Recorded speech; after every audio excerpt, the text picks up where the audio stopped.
Panji hitam itu nanti harus dari Pakistan. Panji hitam itu tentara. Pertanyaannya, apa tentara Pakistan berjuang dengan Al-Mahdi sekarang ini? Tidak. Ya kalau bahwa Muhammad Qasim jadi pemimpin negara, ya wajiblah, itu mau bukan berjuang namanya. Digaji. Tentara Pakistan digaji nggak? Digaji. Panji hitam digaji nggak? Sesuai hadis.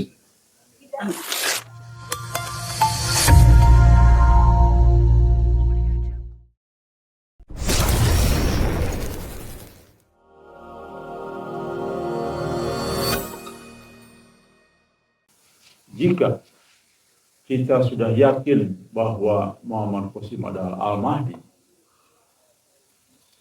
maka apapun landasan yang paling penting adalah sosok Al-Mahdi. Karena begini, kalau hadis itu mau ditafsir, jangankan kita nih, yang relatif jauh sekali dengan para ulama terdahulu, pengetahuan Quran dan hadis. Mereka yang menguasai Quran saja, zaman para tabi'in dan seterusnya, yang masih ada ulama, itu pun terpecah belah menjadi banyak kelompok, menjadi beda tafsir. Mereka yang menguasai Quran saja beda tafsir, apalagi kita yang masanya jauh sekali. Bahkan kadang-kadang kita menafsirkan dari tafsir lagi. Banyak sekali. Makanya semakin tersesat jauh. Jadi sekarang ini sudah terbiasa kita mengutip tokoh-tokoh agama sesuai kelompok, dikutip lagi. Padahal penafsiran tokoh ulama ini sudah tidak sesuai dengan tafsir yang sesungguhnya, dikutip lagi, menjadi tambah lagi. Penafsiran yang tadinya mungkin di zaman para tabi'in mungkin 3 tafsir yang hampir mirip-mirip. Kemudian di zaman berikutnya menjadi 10 tafsir, karena satu tafsir ditafsirkan lagi. Lalu berkembang terus menjadi ribuan arti. Maka jangan heran Nabi mengatakan bahwa kelompok besar di ujung akhir zaman itu sampai 73 golongan. Di antara golongan mungkin sudah terpecah-pecah lagi. Maka jika kita sudah yakin bahwa Muhammad Qasim itu Al-Mahdi dan seorang mujadid nantinya, ya, maka semua rujukan hadis harus, wajib, dan memang harus begitu. Rujukan untuk mengkonfirmasi semua tafsir itu, lihat sosok Muhammad Qasim. Atas berbagai perbedaan tersebut, maka pasti akan muncul mujadid sebagai penetralisir, penterjemah yang terbaik yang Allah maksud. Melalui apa? Melalui Mubasyirat pasti. Nah, Mubasyirat mengatakan Afghanistan itu akan ditaklukkan oleh Pakistan. Akan perang jadinya. Jangan lupa. Jadi gugur sudah bahwa Afghanistan itu adalah Panji hitam. Itu baru satu jawaban, ya. Banyak sekali argumentasi yang bisa kita jawab. Jelas ya? Baik. Begini. Memang ini hal yang sensitif, ya. Menyentuh wilayah tafsir dari eskatologis dalam penilaian terhadap kelompok Islam. Memang sensitif ini. Karena begini, semua tentu ingin bagian dari Panji hitam. Bahkan sudah banyak yang mengklaim. Kita sama-sama tahulah. Banyak peristiwa yang kita baca, kita lihat, kita saksikan dari masing-masing kelompok. Mereka lah yang mengklaim. Bahkan kelompok-kelompok yang dianggap besar, bahkan pernah merontokkan Timur Tengah, Irak, dan sebagainya, yang dianggap kelompok teroris ya, di dunia, itu pun juga mengklaim bahwa mereka lah membantu pasukan Al-Mahdi, menyongsong Al-Mahdi. Karena semangat, coba kalau teman-teman perhatikan, ini teman-teman kurang jeli. Saya banyak tulisan, seruan dari kelompok tersebut untuk bergabung. Kalau kita perhatikan di poin itu, maka banyak tulisan mereka yakin bahwa mereka adalah pasukan yang akan membuka jalan bagi Al-Mahdi. Itu keyakinan. Makanya di seluruh dunia banyak yang gabung. Banyak jual-jual harta nyebrang ke sana. Ya. Bergabung. Wajar. Karena iming-imingnya amat sangat menggiurkan bagi seorang Muslim, apalagi masuk dalam pemikiran ingin berjuang di Islam. Karena begitu meyakinkan dari sisi dalil. Ya. Saya baca tulisannya, kalau saya tidak kurang teliti, kurang pemikirannya, kurang tinggi dalam hal pemikiran, screenshotnya, cara memandangnya, maka saya pun akan terjebak. Oh iya yang Panji Hitam yang akan membela Al-Mahdi, berarti sebelum itu muncul Al-Mahdi mereka sendiri yang, makanya banyak yang gabung. Karena sekalian, itulah contoh bagaimana banyak kelompok-kelompok yang tertipu dengan tafsiran-tafsiran dan terbukti tenggelam. Habis kan sekarang kelompok itu, hampir habis loh. Bahkan banyak yang mengikrarkan diri salah dan meminta maaf, kemudian kembali ke NKRI, kan banyak. Beberapa tahun yang lalu kan ada kelompok besar bahkan kembali ke NKRI, ya, membubarkan diri.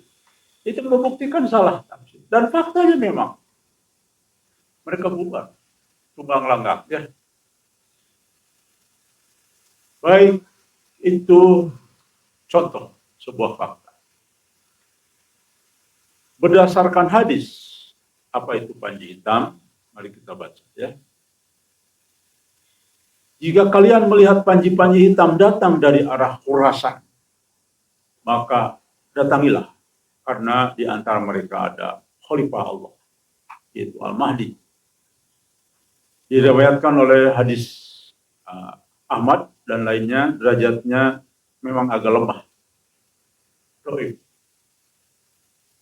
Tetapi karena banyak yang membahas dari berbagai sumber rujukan hadis, ya, ada beberapa perawi, maka ada juga yang menyatakan ini hasan.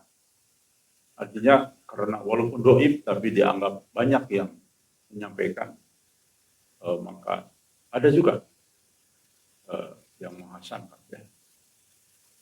Baik, hadis ini mengisyaratkan bahwa Panji Hitam adalah pendukung Mahdi. Tapi bukan Mahdinya itu sendiri. Kalau kita lihat dari teks hadisnya, bukan Mahdi itu sendiri. Orang atau kelompok yang benar-benar membela Al-Mahdi yang hak, bukan yang klaim palsu, ya, tentu bisa disebut bagian dari Panji Hitam secara simbolik. Hati-hati, ya. Kalau mereka menegakkan kebenaran yang sesuai dengan syariat. Jadi memaknai hadis itu ada yang textbook atau letterlux, artinya betul-betul sesuai teks dan fakta yang di lapangan, tapi hati-hati. Banyak hadis, banyak sejibun bermakna simbolik. Ini penting. Semua ulama penafsir banyak menafsirkan hadis itu simbolik, ya, bukan maknawi, artinya sesuai dengan teks. Contoh sederhana lah, rekan sekalian, sederhana banget. Bagi yang textbook tidak dapat petunjuk, dia hanya belajar kitab tapi tidak ada petunjuk, maka meyakini sampai hari ini loh, ada ustadz yang ceramah, bayangkan, nanti Dajjal itu muncul. Kalian kalau melihat Dajjal, ciri-cirinya apa? Matanya buta sebelah. Pada ustaz beken itu. Di sini kalian akan lihat tulisan kafaro atau kafir. Nanti cirinya gibal rambutnya. Pokoknya jelek. Aduh Ustaz, kalau Dajjal sungguhan seperti itu, mana ada yang mau mengikutinya karena udah tahu itu Dajjal. Silakan Ustaz. Wallahi, rekan sekalian, saya tuh suruh langsung ke lapangan pengen tahu, naik Grab. Saya lihat Grab ini orangnya cukup senang berbicara. Saya tanya, Kang, sudah tahu belum tentang ancaman? Iyalah, saya sering bertanya. Tahu tentang Dajjal nggak? Iya, sering. Katakanlah, katanya ada Uzma atau siapa lah. Dia hafal tuh saya zamannya. Mungkin sering nonton YouTube. Menurut Akang, mohon maaf nih, Akang rajin sholat nggak nih? Jujur saja, dia ketawa. Iyalah, katanya sering bolong-bolong, dia bilang. Baik, saya sudah bisa mengukur. Mau tidak mengikuti Dajjal? Wah, amit-amit, jabang bayi. Saking bencinya, nggak mungkin Kang, nggak mungkin Pak, saya ikut Dajjal. Walaupun saya belang-betong sholatnya mohon maaf Senin Kemis, dia bilang. Karena seharian di Grab kadang-kadang tanggung, waduh saya juga bingung. Kalau ngantuk penumpang, dapat lagi penumpang, akhirnya lewat cuhur katanya. Sering orang-orang Grab begitu. Saya kan sering pengen tahu ya. Saya orang peneliti dari dulu, senang meneliti sesuatu. Oke, dan seorang analis, karena saya dididik untuk jadi konsultan politik, bukan aspun. Asal Bapak senang, nggak boleh ya. Seorang analis itu harus matematis. Jadi saya senang. Tidak ada. Bahkan dia tidak mau.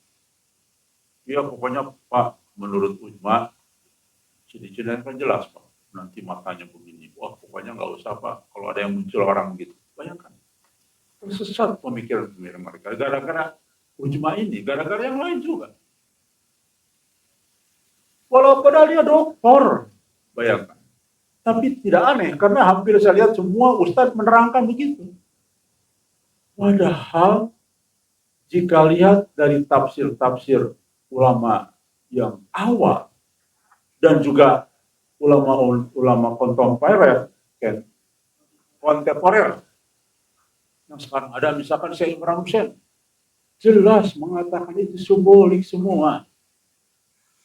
Dan Masya Allah, ditutup kebenaran itu oleh Mujahid, yaitu Al-Mahdi Muhammad Qasim. Walaupun dia belum jadi Imam Mahdi, tapi jangan lupa, kabar-kabarnya sudah disampaikan ketika gempa sudah mulai. Jadi walaupun dia belum jadi Imam Mahdi, tapi rupanya Allah ingin menyaring, menyelamatkan orang-orang yang nanti pada saat musibah terjadi, orang-orang pilihan yang Allah sampaikan, Allah jaring untuk membantu Imam Mahdi nanti. Jelas lebih masuk akal dan sesuai dengan penafsiran ulama ya, atau orang yang memang luar biasa. Simbolik. Muhammad Qasim mengatakan Dajjal itu ganteng, gagah, berwibawa, masuk akal sesuai dengan hadis. Pengikutnya banyak wanita, lebih masuk akal. Apa yang disampaikan Uzma dan lain-lain jauh dari akal sehat. Bagaimana mungkin bertentangan dengan hadis bahwa pengikut Al-Mahdi itu mayoritas wanita? Masa wanita sekarang pada gila kali? Masa mau menyukai Dajjal yang mutanya sebelah, kemudian jelek? Coba logikanya, ya. Karena ingat, Islam itu juga agama akal. Oke, kita kembali. Ya. Jadi hati-hati, setiap hadis harus dibaca dua sisi. Jadi, sesuai makna atau textbook atau isyarat. Tafsir ulama tentang panji hitam, ya bagaimanapun kita rujukan ulama besar, ulama terdahulu, yang itu lebih utama. Ibnu Katsir menyebutkan panji hitam adalah kelompok pendukung Mahdi. Lihat, pendukung Mahdi harus, karena itu teks hadisnya begitu. Yang akan muncul di jelang akhir zaman bukan semua yang mengklaim Mahdi. Hati-hati. Jika kita sudah yakin bahwa Al-Mahdi itu Muhammad Qasim, maka carilah kelompok yang membantu dia. Sudah itu ibarat lem yang tidak mungkin bisa dipisah. Itulah ciri-ciri pertama. Ketika kita dan Anda yakin bahwa Al-Mahdi itu adalah Muhammad Qasim, maka jelas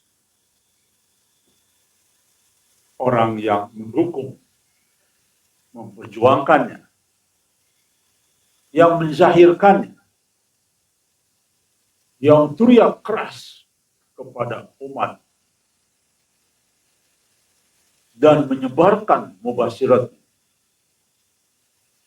kemungkinan dialah calon yang disebut dengan panji hitam. Karena harus melekat antara khalifah Allah dan pendukung. Dalam hadis begitu, ya jelas. Imam As-Suyuti menjelaskan, mengingatkan bahwa banyak kelompok yang mengklaim dirinya sebagai dari panji hitam, dari Mahdi palsu, terutama ya pasti. Dan ini adalah bentuk penyesatan terhadap umat. Ini hati-hati cuma Anda itu sudah belasan kali, saya catat. Makanya kalau ketemu saya buka dengan Ujma. Ya, Anda ini sering salah ngomong. Lihat, saya punya 13 kesalahan Ujma, fatal itu.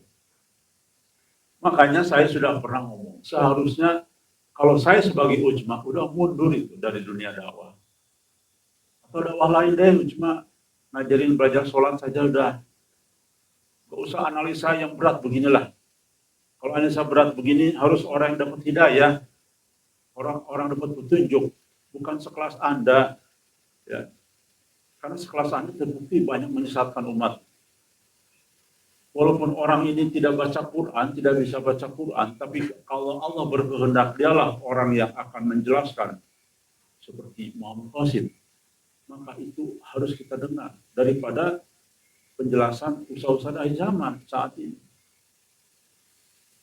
Coba bayangkan. Antara ustaz akhir zaman satu dengan yang lain sudah beda pendapat saja. Ini saja hari gini nih, yang lainnya bersamaan nih, siapa? Hasan Tanjung, kemudian Rahmat Bayani, Ujma, yang lain Syekh Imran Hussein. Perhatikan, kalau teman-teman meneliti, seorang peneliti, di antara mereka aja beda pendapat, bayangkan. Gak ada yang seragam, coba perhatikan. Ini kan aneh dan faktanya benar. Maka menurut saya, sekali lagi, kepada umat, gak usahlah dengerin mereka. Mereka hanya pembangkit saja untuk kesadaran. Tapi kalau sudah analisa kebenaran, jangan ikut.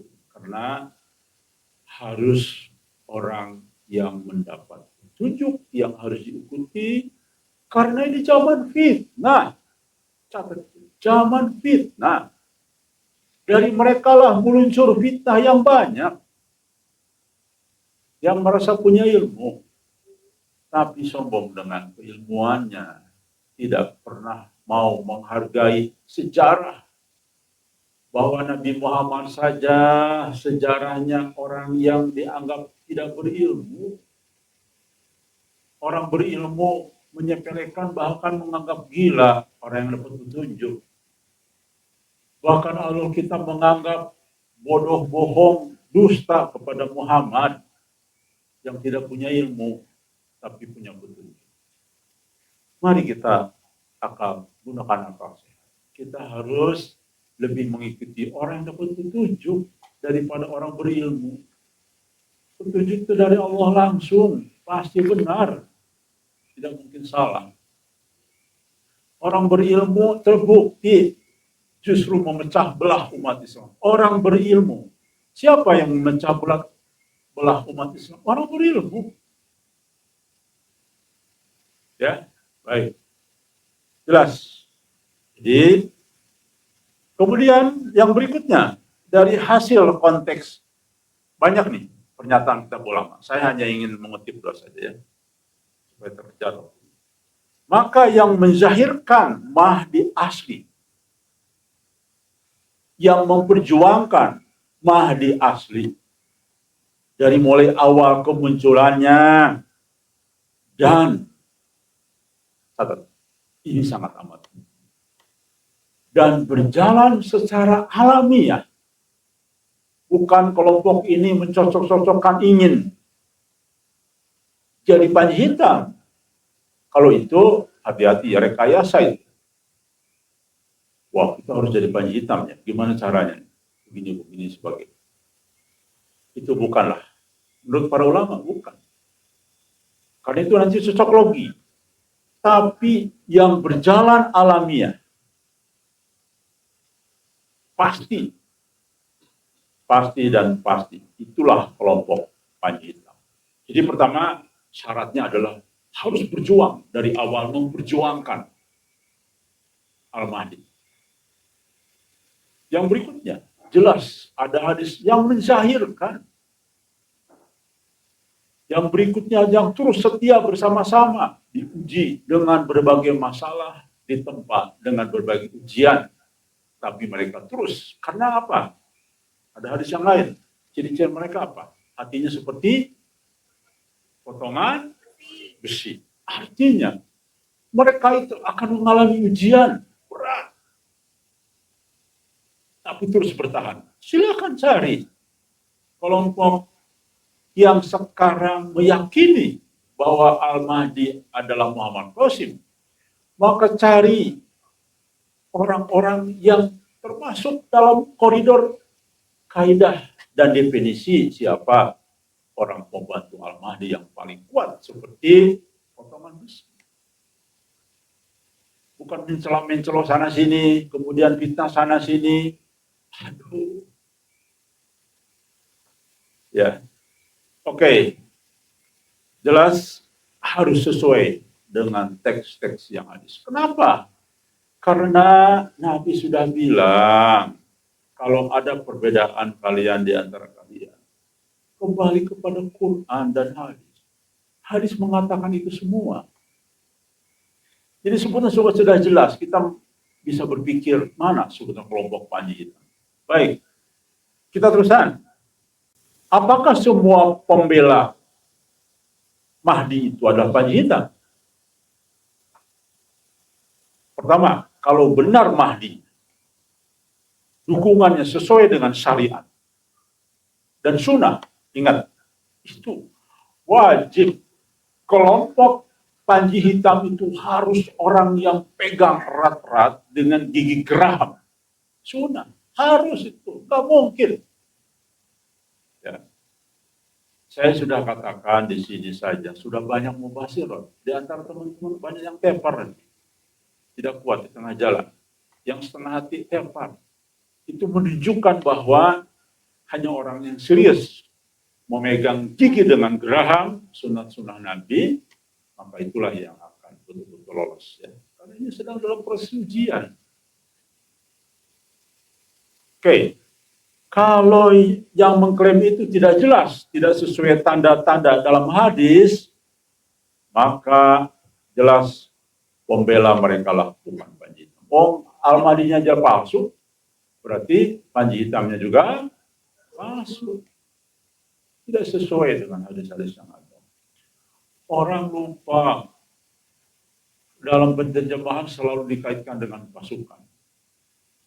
Padahal di dalam konteks arti hadis itu juga banyak pengertian para ulama, tidak hanya pasukan yang pegang senjata, tapi juga pembela dalam dengan lisan, membela dengan apapun, tidak harus selalu angkat senjata ya.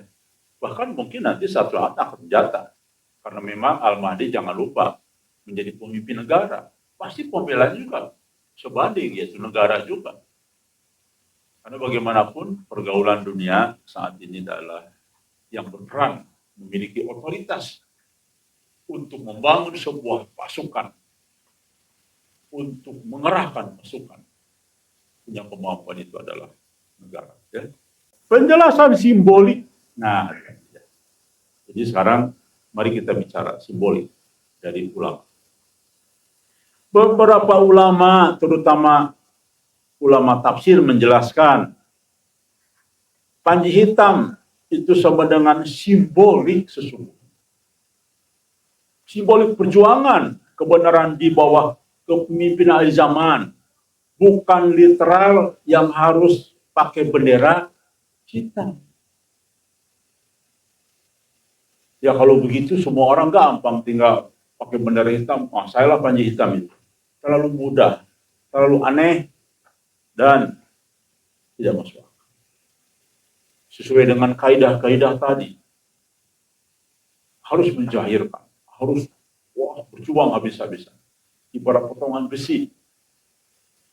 Tidak takut dengan berbagai tantangan. Karena semua menggantung kepada Allah.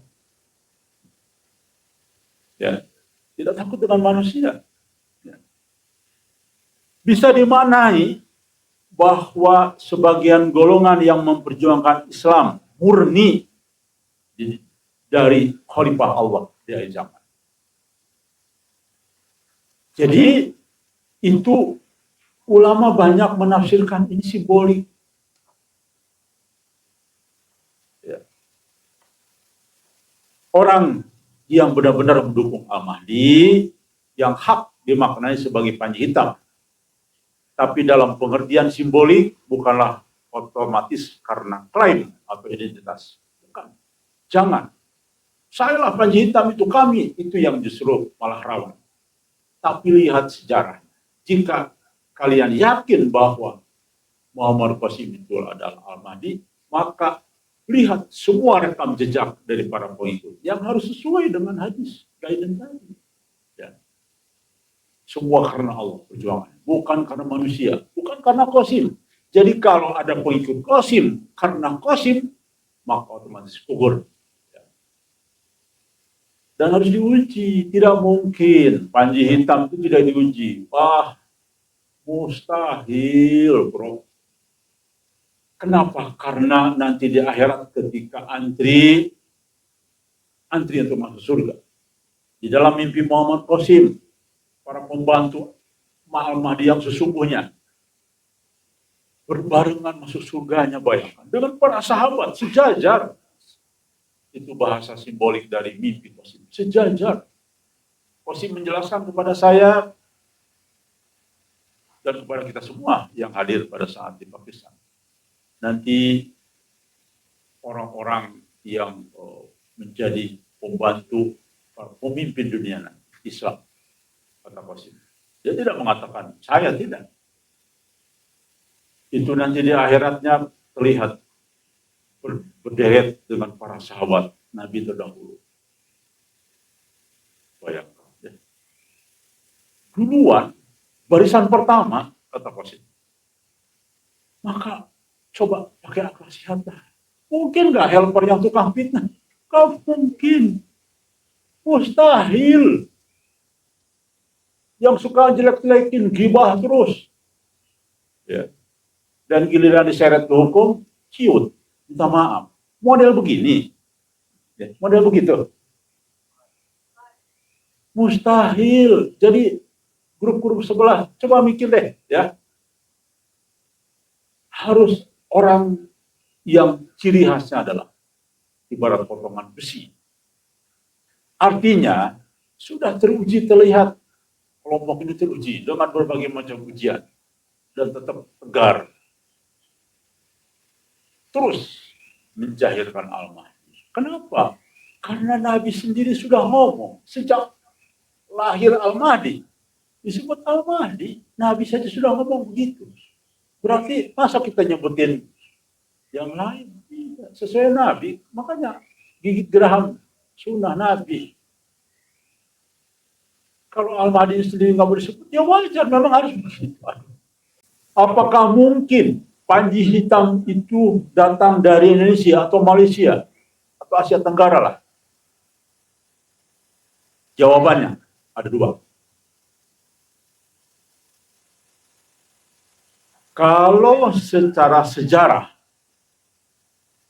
pemetaan sejarah, maka tidak. Indonesia, Malaysia bukanlah kemunculan Panji hitam dari sana. Kalau kita hanya bicara geopolitik dan demografi atau sejarah, bukan, tidak termasuk. Ya.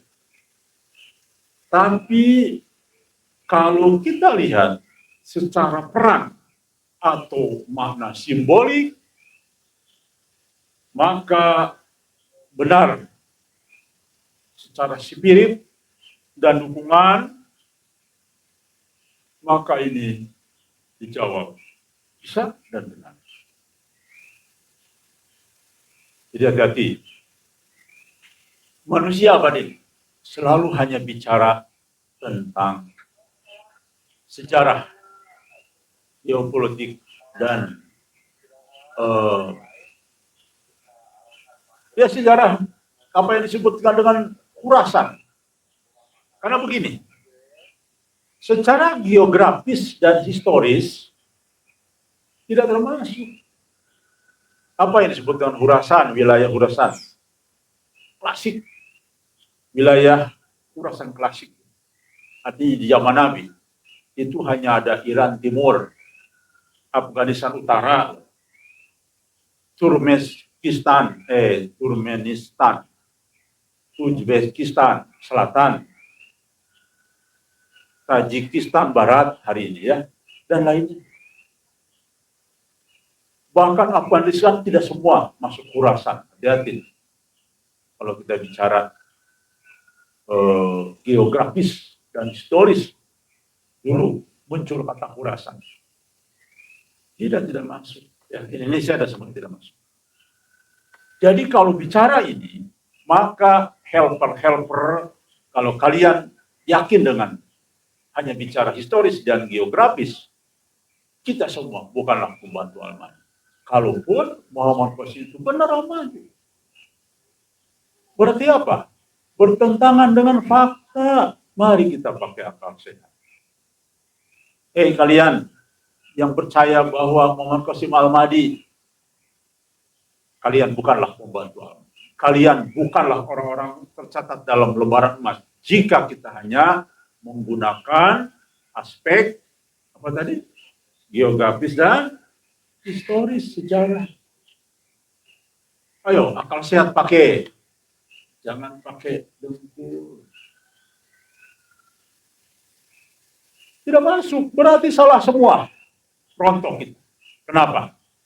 Karena jelas di dalam mimpi Muhammad Qasim, orang yang membantu Qasim masa-masa sulit, mereka akan tercatat di dalam tinta emas yang bukunya selalu dipegang oleh baginda Nabi Muhammad. Semua rontok. Kenapa? Karena kita bukan pembantu Al-Mahdi. Karena simbolik dari pembantu Al-Mahdi itu disebut Panji hitam.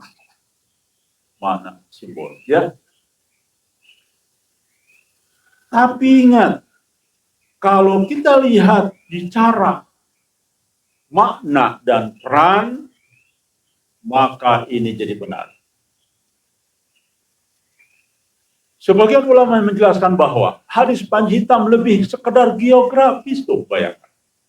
Dia juga bisa bermakna kelompok atau barisan umat Islam yang bangkit menegakkan kebenaran di tengah-tengah fitnah yang begitu beragam di dalam mendukung Al-Mahdi atau menghidupkan sunnah di akhir zaman bersama-sama Al-Mahdi. Wah, kalau gitu kelompok Salafi bukan. Wah, kalau gitu Jamaah Tabligh bukan. Dijamin 100% bukan. Kenapa? Karena hadisnya jelas. Kelompok ini di dalamnya ada khalifah Allah. Jadi orang-orang yang disebut Panji Hitam itu adalah orang yang ibaratnya sesuatu yang tidak terpisahkan. Kenapa hadisnya mengatakan bahwa kelompok Panji di dalam kelompok Panji Hitam itu apa? Ada khalifah Allah. Kemudian diperkuat apa lagi nih? Beberapa ulama menyebutkan Khurasan adalah arah. Lihat, bahkan ada yang sampai begitu mengatakan. Bukan hanya tempat, arah. Syekh Imran Hussein, nih, saya secara jujur mengakui, untuk tokoh agama yang menyuarakan akhir zaman, saya lihat Syekh Imran Hussein tidak ada yang menanding, tidak ada yang mampu menanding pemikiran beliau, out of the box. Kita harus akui. Dan itu hampir sejalan sebetulnya dengan Nabi Muhammad SAW. Beliau menyebutkan bahwa Khurasan itu adalah arah yang bisa menyakup wilayah ruh kebangkitan Islam dari arah timur. Tuh, beliau mengatakan. Berarti sejalan dengan ulama-ulama terdahulu dikaitkan dengan kebangkitan Islam itu arah timur, lebih kepada banyak simbolik, termasuk kaitan dengan Khurasan. Arah itu kata saya menurut. Dan timur dari Jazirah Arab itu luas. Tidak menutup kemungkinan peran Islam muncul dari Asia Tenggara, tapi itu dalam kerangka dukungan ideologi dan ruh perjuangan, bukan geografis klasik.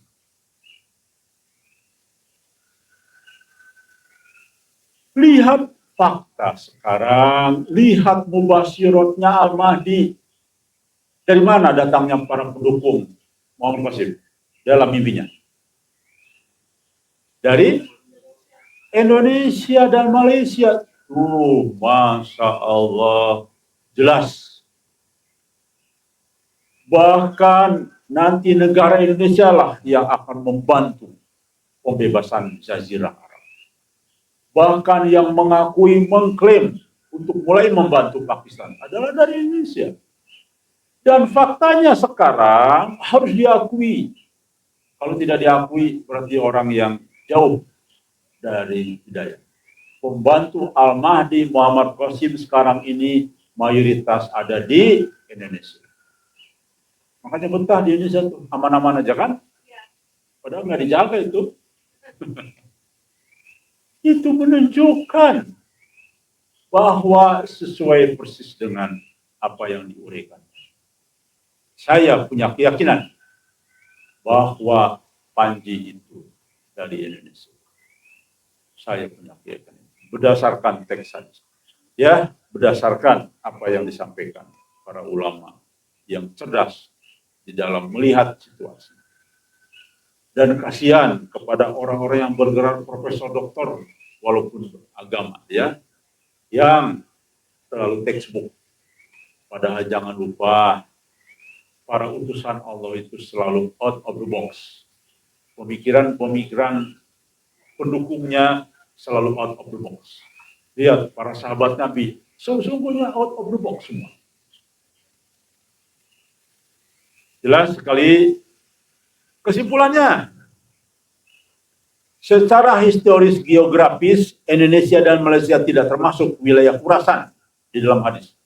Coret. Kita harus akui. Jangan memaksakan diri. Kalau sudut pandang historis dan geografis. Secara makna simbolis, jika ada kebangkitan Islam hakiki, cari orang yang selalu mengusung, ingin hidup atau ingin menerapkan sesuai dengan sunnah Dan Quran termasuk di dalamnya adalah kelompok yang asing, suaranya aneh, suaranya minor dibandingkan dengan kelompok besar saat ini, yaitu adalah kelompok Quraish. Cari kelompok yang ngomongnya aneh. Kalau bicara tauhid nggak aneh. Makanya saya sempat bicara diskusi dengan Ustaz Salafi dari Solo waktu itu. Tentang ada menyinggung tentang Quraish itu juga. Quraish itu orang yang memperjuangkan tauhid. Mohon maaf Ustaz, sejarahnya itu yang memperjuangkan tauhid selalu rame. Banyak. Bukan Quraish, bukan aneh. Kenapa bilang aneh Ustaz? Itu harus orang yang bicara aneh, asing. Di telinga tuh nggak pernah terdengar, asing. Itu definisinya Ustaz. Bicara tauhid asing tidak? Tidak Ustaz, bukan. Silakan Ustaz jawab. Bingung dia. Coba Ustaz. Bicara tauhid asing tidak? Bicara syirik asing tidak? Tidak. Dari dulu itu banyak perdebatan. Sesuatu yang bukan asing. Jadi harus cari Quraish itu yang benar-benar asing aneh. Ya. Nah, maka insya Allah kita dan juga para pembantu Al-Mahdi memang aneh dan asing. Saya sendiri juga asing terhadap Mubashir. Bahkan banyak yang tidak tahu. Silahkan kalau mau disurvei, tanya ke 10 orang saja dari masyarakat ini. Tanya, tahu tidak Mubashir? Banyak tidak tahu. Jadi artinya memang asing. Yang paling penting adalah faktanya dari kesimpulan. Rujukannya, siapa Al-Mahdi? Itu yang asli. Maka itulah menjadi guidance pertama. Lihat, kalau Anda masih ragu dengan Muhammad Qasim adalah Al-Mahdi, lihat kelompok-kelompoknya. Sesuaikan dengan apa yang hadis sampaikan. Kalau Al-Mahdi ini orang yang dapat petunjuk, dan petunjuknya pasti hanya dalam bentuk mimpi, karena petunjuk kenabian itu hanya lahir dari mimpi, sudah pasti. Tidak mungkin dari insting yang lain, tidak mungkin dari bisikan, dan sebagainya. Petunjuk kenabian tertutup pintu hanya dari mimpi, tidak dari yang lain. Dari yang lain tutup pintu, sudah jelas. Berarti artinya, lihat siapa di antara orang yang banyak mendapat petunjuk dari mimpi. Itu calon, baru seleksi isinya. Dan ternyata Masya Allah, betul apa yang disampaikan oleh Al-Mahdi pun asing. Di antara 99% meyakini foto yang di rumah-rumah tidak syirik. Dia bilang syirik, kan asing. Kemudian yang mengatakan bahwa Dajjal itu ganteng, gagah, dan muslim, asing terdengar. Karena yang kita tahu, Dajjal itu kafir, karena terbukti pasukan Yahudi. Dia tidak membahas lagi yang lain. Itu kadang-kadang saya tuh gemes lihat Ustaz begitu. Pengen nampar. Dia tidak baca hadis yang lain bahwa pengikutnya apa? Siapa lagi itu? Selain 70.000 orang Yahudi. Khawarij. Khawarij itu kan muslim. Khawarij itu yang ngajinya dahsyat, sholatnya dahsyat. Nggak disebut-sebut itu. Disebut-sebut cuma Dajjal itu kafir. Lihat, pasukannya 70.000 Yahudi. Cuma itu aja. Kan itu sifat Dajjal namanya, menutup-nutupi yang lain. Ya. Baik, saya kira sudah sangat jelas apa yang disebut dengan Panji. Jadi kepada tulisan-tulisan yang mencoba menutup-nutupi, padahal itu helper sendiri lah. Panji hitam itu nanti harus dari Pakistan. Panji hitam itu tentara Pakistan. Pertanyaannya, apa tentara Pakistan berjuang dengan Al-Mahdi sekarang ini? Tidak. Ya kalau bahwa Muhammad Qasim jadi pemimpin negara, ya wajib lah, itu mah bukan berjuang namanya. Digaji. Tentara Pakistan digaji nggak? Digaji. Panji Hitam digaji nggak? Sesuai hadis. Nah itu. Paham nggak? Nah, ayo dong bro. Pakai sedikit kecerdasan. Bukan pakai dengkul. Masa Panji Hitam pasukan Pakistan sekarang? Cuma orang gajian. Ya. Lihat dong definisi Panji Hitam. Banyak berjimun. Ciri-cirinya orang ikhlas. Wah, banyak banget. Dan sebagainya. Demikian saya kira. Terima kasih. Mudah-mudahan penjelasan ini menjadi masuk akal, menjadi guidance kita, dan perlu. Makanya petunjuk itu di atas segala. Kita ini orang-orang bodoh agama, nggak ada yang sekarang ini kita mendalami sampai S2 di bidang agama, apalagi dokter di bidang agama di sini ya. Tapi karena petunjuklah yang membuka pemikiran. Makanya kami yakin petunjuk dari Allah di atas segala-galanya.